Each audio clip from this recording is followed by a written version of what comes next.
21শে ফেব্রুয়ারি কি দিবস? আন্তর্জাতিক মাতৃভাষা দিবস।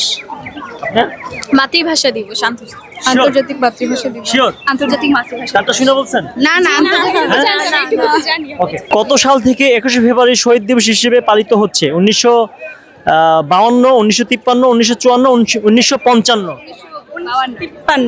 1953। আপনি? 1952। 53, 52? আপনি? 52। 52? আপনি? 54। 54? আপনি? 53। 53? আপনি? 54।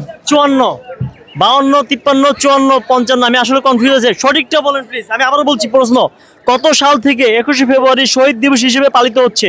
1952, 53, 54, 55? প্লিজ, শেষ সুযোগ। 52। কত? 52। 52? আমার যেটা মনে হচ্ছে 53। আপনার মনে হচ্ছে 53? মনে হওয়ার কারণটা কি? আমি বইয়ে পড়ছি ভেবে জিকে। ছোটবেলা পড়ছিলেন?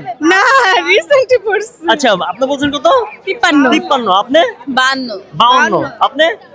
53তে যাই। আমার দিকে? হ্যাঁ, 53তে যাই। 53তে যাবে। 52 সালে। কনফিউজ না করে আমাদের আমি হচ্ছে 52টা বইলা দেন প্লিজ। সময় দিলাম আমি, একটু সময় নেন, মাথা খাটান আপনারা প্লিজ। মাথা এই টাইমে খাটে না, বুঝছেন? ক্যামেরার সামনে মাথা খাটে না। আচ্ছা, 53 বলছে কে? আমি রাইট অ্যান্সার।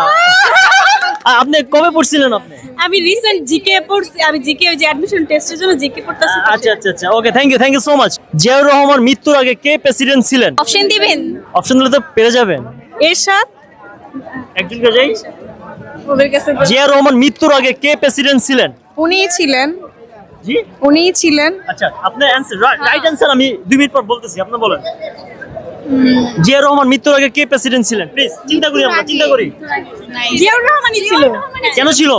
মানে উনি তো থাকবে কারণ উনি মারা যাওয়ার আগে তো উনিই ছিলেন। ও মাই গড, মেয়েরা এত ট্যালেন্ট নিয়ে আপনারা রাতে কিভাবে ঘুমান? অ্যানসার দেন।